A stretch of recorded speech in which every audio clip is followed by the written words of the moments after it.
देखिए, सरकारें दो तरीके की होती हैं। एक सरकार होती है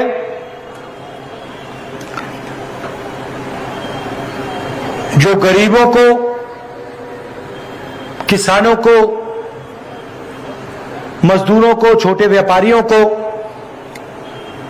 बेरोजगार युवाओं को मदद करने में अपनी पूरी शक्ति लगा देती है। दूसरी तरीके की सरकार होती है जो चुने हुए अरबपतियों को, अदानी जैसे लोगों को मदद करने में कोई कसर नहीं छोड़ती। यही दो तरीके की सरकारें होती हैं।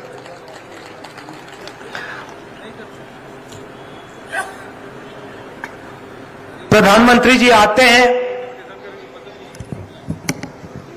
बड़े बड़े वायदे कर जाते हैं। हर बैंक अकाउंट में 15 लाख रुपए डालने की बात की थी।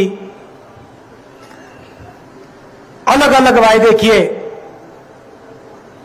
एक वायदा उन्होंने पूरा नहीं किया। मैं यहां आपका टाइम जाया करने नहीं आया हूं। मैं आपको झूठे वायदे नहीं करना चाहता हूं। मैं जो कहता हूं वो मैं करके दिखा देता हूं, और वही हमारी कांग्रेस पार्टी की आदत है। हम आपका टाइम जाया नहीं करना चाहते हैं। जो हम करना चाहते हैं वो हम आपके सामने रख देते हैं और कर देते हैं। आपको याद होगा, पिछले चुनाव में हम आए थे और हमने आपसे कहा था कि धान के लिए छत्तीसगढ़ के किसान को 2,500 रुपए प्रति क्विंटल मिलेगा।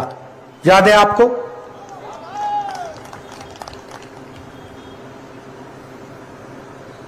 आज क्या रेट पे मिलता है आपको?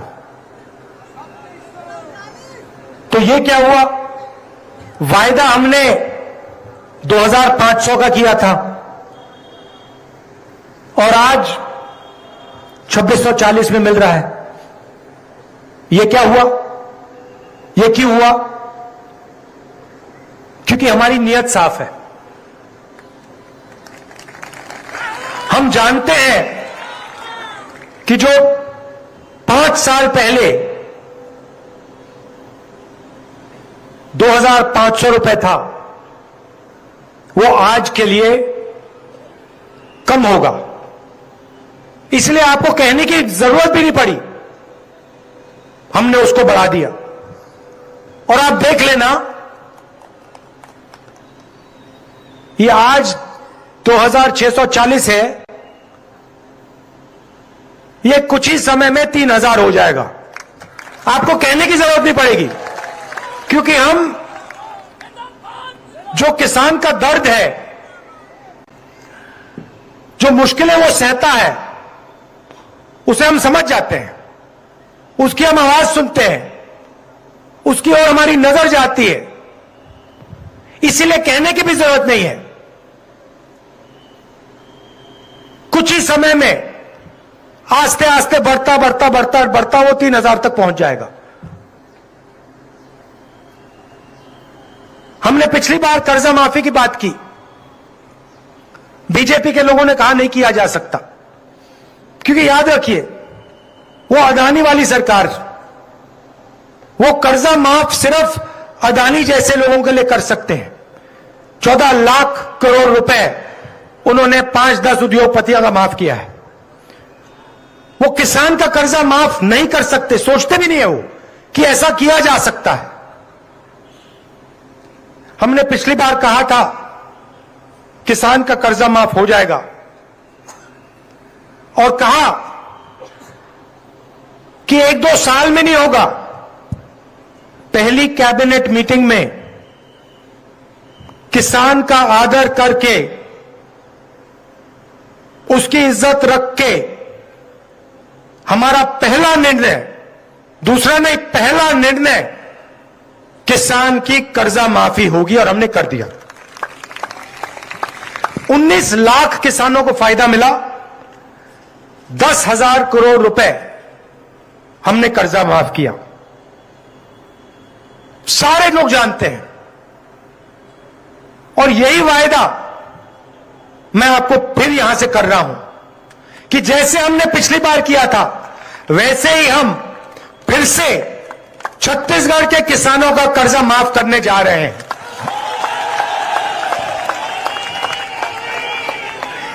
छोटा काम नहीं है, आप ये मत सोचिए, छोटा काम नहीं है।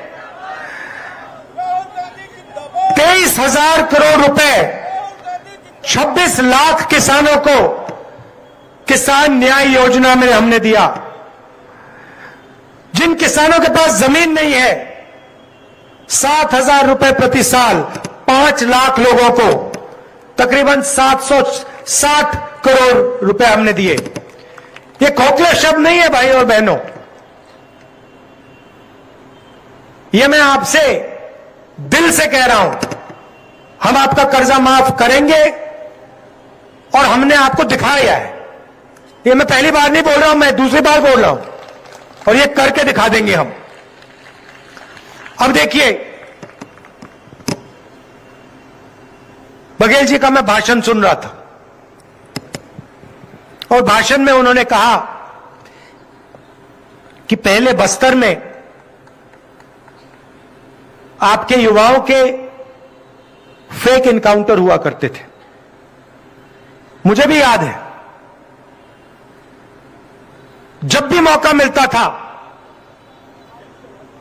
आदिवासी युवाओं को धमकाया जाता था, डराया जाता था, फेक एनकाउंटर किया जाता था। आप मध्य प्रदेश में आपने एक वीडियो देखा होगा, एक आदिवासी युवा बैठा हुआ है और बीजेपी का नेता उसके ऊपर पेशाब कर रहा है।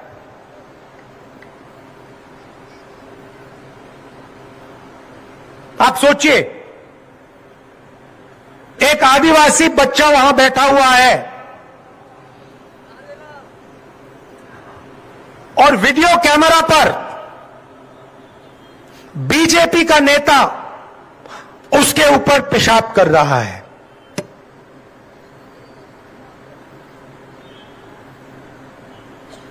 बीजेपी की यह सोच है। हम आपको आदिवासी कहते हैं, वो आपको वनवासी कहते हैं। आदिवासी शब्द में और वनवासी शब्द में बहुत फर्क है भाइयों और बहनों। आदिवासी का मतलब वो लोग जो इस जमीन के, हिंदुस्तान के पहले मालिक थे।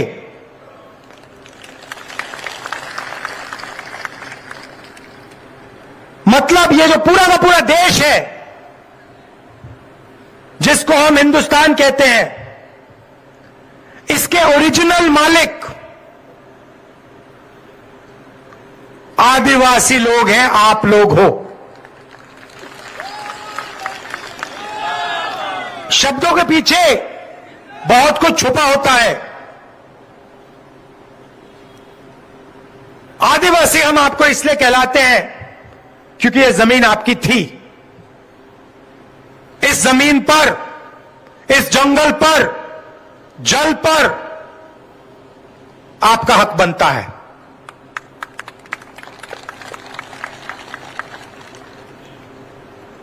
इसीलिए हम पैसा कानून लाए, इसलिए हम आदिवासी बिल लाए, इसलिए हम आपकी जमीन आपको वापस लौटाते हैं, इसीलिए हम आपको आदिवासी कहते हैं। आपकी संस्कृति, आपकी हिस्ट्री, आपकी भाषा की हम रक्षा करते हैं। दूसरी तरफ वो आपको वनवासी कहते हैं। भाइयों और बहनों, वनवासियों का कोई अधिकार नहीं बनता। वनवासी का मतलब जो जंगल में रहते हैं। इस शब्द में कोई अधिकार नहीं है। इनका यह भी कहना है कि अगर जंगल गायब हो जाएगा, जो हो रहा है, तो आदिवासी सड़क पे भीख मांगेंगे। हमारा कहना है कि आदिवासी हैं, जमीन आपकी, जंगल आपका, जल आपका, पहला हक आपका बनता है।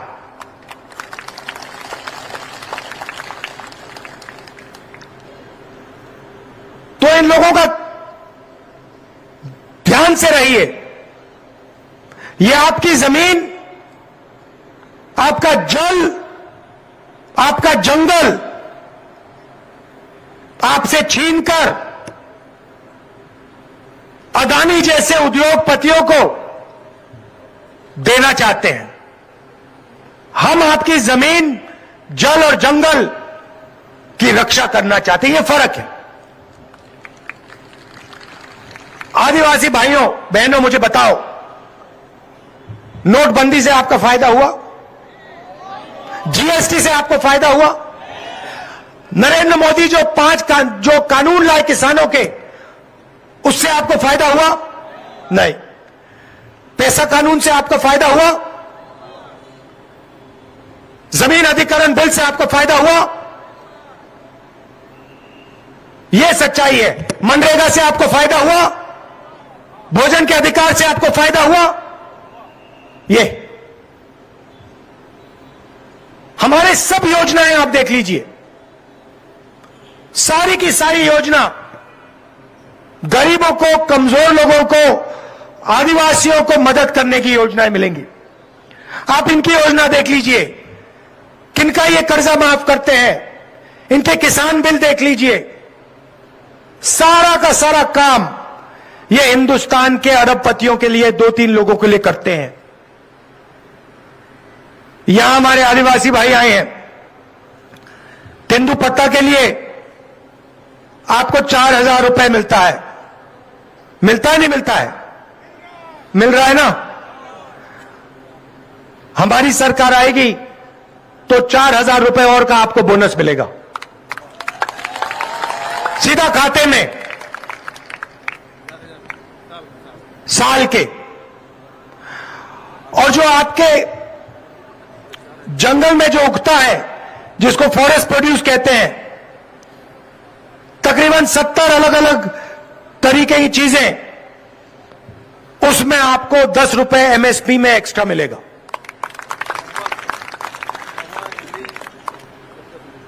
महुआ, इमली, बाकी चीजों में।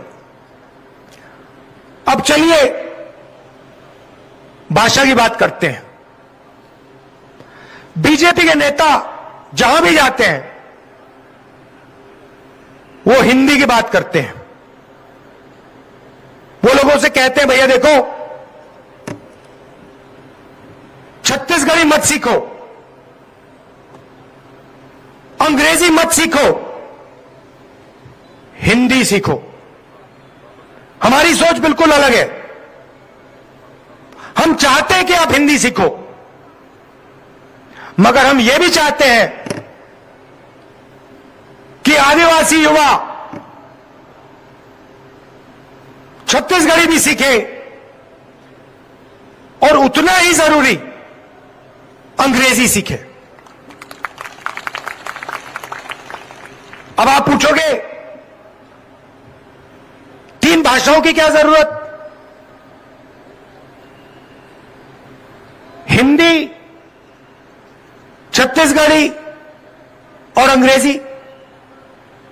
मैं आपको बताता हूं, अगर आपको छत्तीसगढ़ में किसी से बात करनी है, छत्तीसगढ़ में व्यापार करना है, छत्तीसगढ़ी चलेगी। अगर आप यूपी जाओगे, बिहार जाओगे, दिल्ली जाओगे, तो हिंदी काम आएगी। और अगर आप किसी दूसरे देश के व्यक्ति से बात करना चाहते हो, किसी दूसरे देश में जाना चाहते हो, किसी दूसरे देश में बिजनेस खोलने का सपना देखना चाहते हो, कॉल सेंटर में काम करना चाहते हो, तो अंग्रेजी की जरूरत पड़ेगी।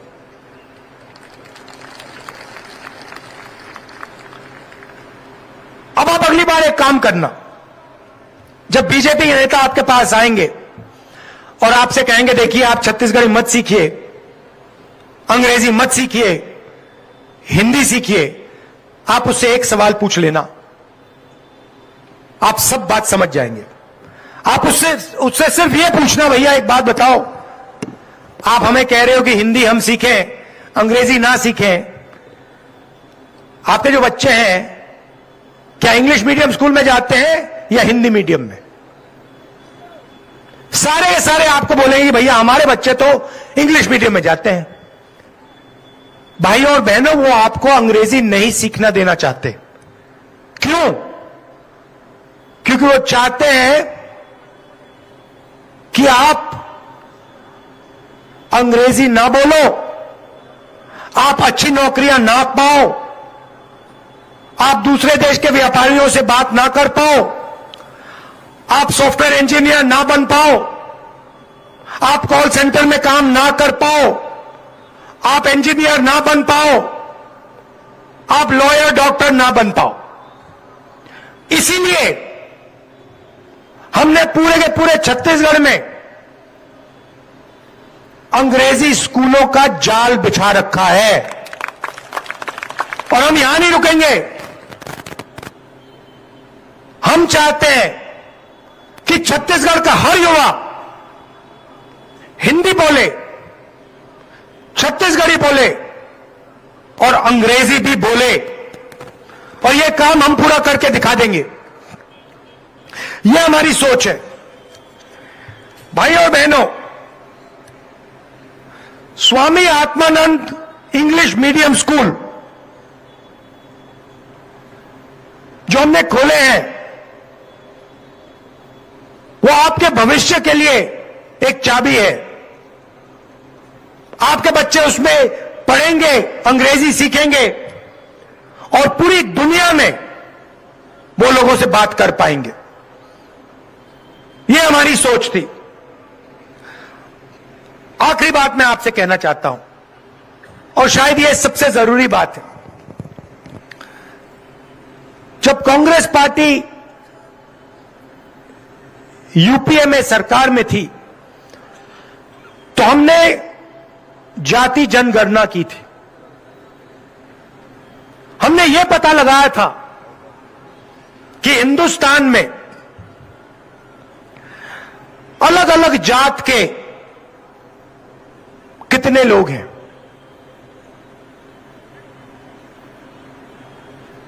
पिछड़े कितने हैं, उनमें अलग अलग कौन सी जातें हैं, उन जातों के कितने लोग हैं, आदिवासी कितने हैं, उनमें कौन कौन अलग अलग लोग हैं, उनकी आबादी क्या है, दलितों में कौन सी अलग अलग जातें हैं, उनकी आबादी क्या है। यह हमने जाति जनगणना में काम किया। बीजेपी ने जो हमारे आंकड़े निकले थे, उनको छुपा के रखा हुआ है। आपकी आबादी की सच्चाई नरेंद्र मोदी और बीजेपी आपको नहीं बताना चाहते। अब आप पूछोगे क्यों, क्या फर्क पड़ता है? भाइयों और बहनों, बहुत बड़ा फर्क पड़ता है, और मैं आपको यह समझाना चाह रहा हूं। आज कुछ दिन पहले मैंने पार्लियामेंट हाउस में जाति जनगणना पे भाषण दिया, और मैंने वहां एक सवाल पूछा। मैंने पूछा कि इस देश में आदिवासियों की, दलितों की, पिछड़ों की कितनी कितनी भागीदारी है। हम सरकार चलाते हैं, बजट पास करते हैं, बजट के बारे में निर्णय लिए जाते हैं। मैंने सवाल पूछा, भैया ये जो बजट का पैसा बांटा जाता है, इसमें आदिवासी लोग, पिछड़े लोग, दलित लोग कितने निर्णय ले रहे हैं? यह सवाल। क्यों? क्योंकि हम जानते हैं कि हिंदुस्तान में सबसे ज्यादा दलित, आदिवासी और पिछड़े लोग हैं। भाइयों और बहनों, हिंदुस्तान की सरकार को राज्यसभा और लोकसभा के एमपी नहीं चलाते। हिंदुस्तान की सरकार को 90 अफसर चलाते हैं। आईएएस के अफसर हैं, इनको हम secretary to government of India कहते हैं। ये हिंदुस्तान की सरकार के सेक्रेटरीज कहलाते हैं। ये सरकार को चलाते हैं। उनके साथ सबसे सीनियर अफसर कैबिनेट सेक्रेटरी कहलाता है। ये लोग मिलकर हिंदुस्तान की सरकार को चलाते हैं। ये सारे के सारे निर्णय लेते हैं। तो जैसे छत्तीसगढ़ में ये आवास योजना का पैसा नहीं भेज रहे हैं, इन 90 लोगों ने निर्णय लिया है। तो मैंने सवाल पूछा, पार्लियामेंट हाउस में पूछा, नरेंद्र मोदी जी और बीजेपी के लोगों से पूछा कि इन 90 लोगों में से आदिवासी कितने हैं, पिछड़ी जात के कितने हैं, दलित कितने हैं? अगर ये 90 लोग हिंदुस्तान के बजट को पर निर्णय लेते हैं, तो इनमें से कितने अफसर आदिवासी हैं, कितने दलित हैं, कितने पिछड़े हैं? जवाब आया, मजेदार जवाब। बीजेपी ने नहीं दिया, मैंने आंकड़ों से निकाला। भाइयों और बहनों, 90 में से 3 अफसर ओबीसी के हैं और 3 अफसर आदिवासी, और वो भी छोटे छोटे कामों में लगे हुए हैं। जो मेन बजट है उसका सिर्फ 5% आदिवासी अफसर निर्णय लेते हैं। और अगर आपको 5% ज्यादा लगा तो फिर मैं आपको बताता हूं कि आदिवासी अफसर उसमें से 0.1% निर्णय लेते हैं। मतलब आपकी हिंदुस्तान की सरकार में कोई भागीदारी है ही नहीं। मतलब दूसरे तरीके से बताता हूं, अगर हिंदुस्तान की सरकार 100 रुपए खर्च कर रही है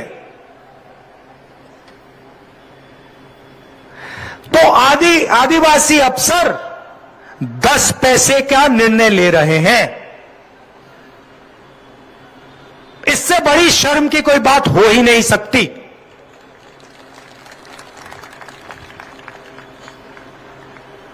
देश में आपकी आबादी 0.1% नहीं है भाई और बहनों। देश में ओबीसी की आबादी 5% नहीं है भाई और बहनों। यह सच्चाई मैं ढूंढ रहा हूं कि असलियत में आदिवासी कितने हैं, असलियत में ओबीसी कितने हैं, असलियत में दलित कितने हैं। और यह सच्चाई नरेंद्र मोदी जी हिंदुस्तान के आदिवासियों से, दलितों से और पिछड़ों से छुपाने की कोशिश कर रहे हैं। इनके भाषण सुनिए, हर भाषण में मैं ओबीसी हूं। अगर आप ओबीसी हैं अगर आप ओबीसी की सचमुच में मदद करना चाहते हैं तो देश को बता दो, देश में ओबीसी की आबादी क्या है, कितनी है।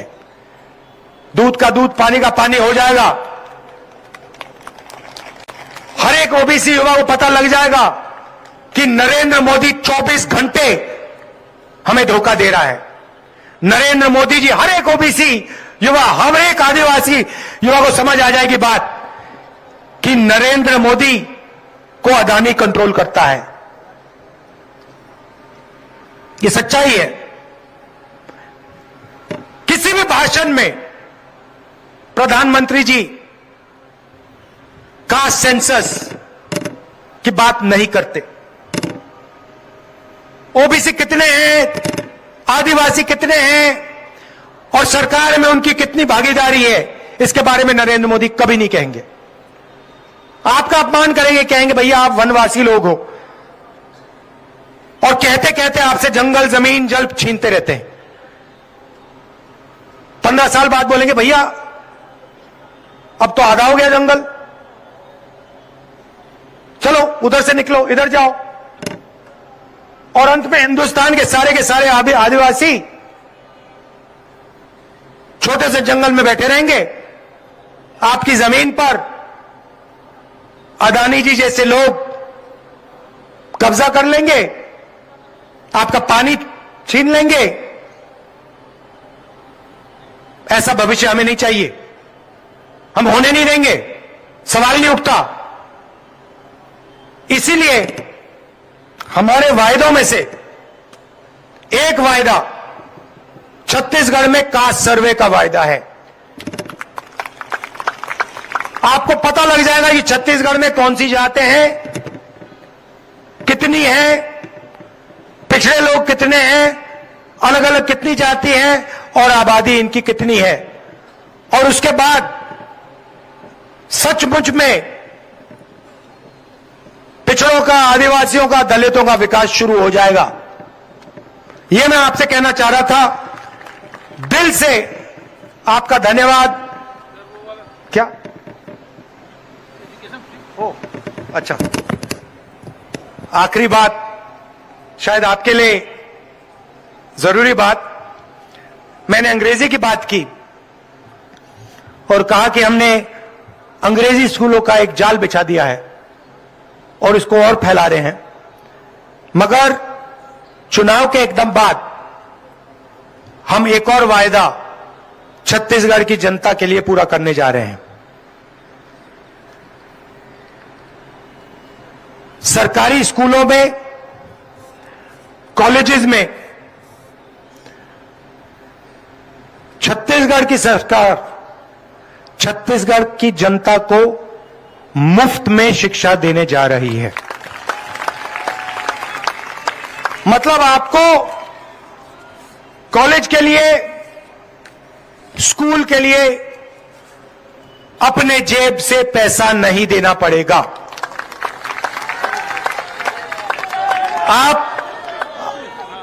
आप अपना पैसा बाकी चीजों में खर्च कीजिए।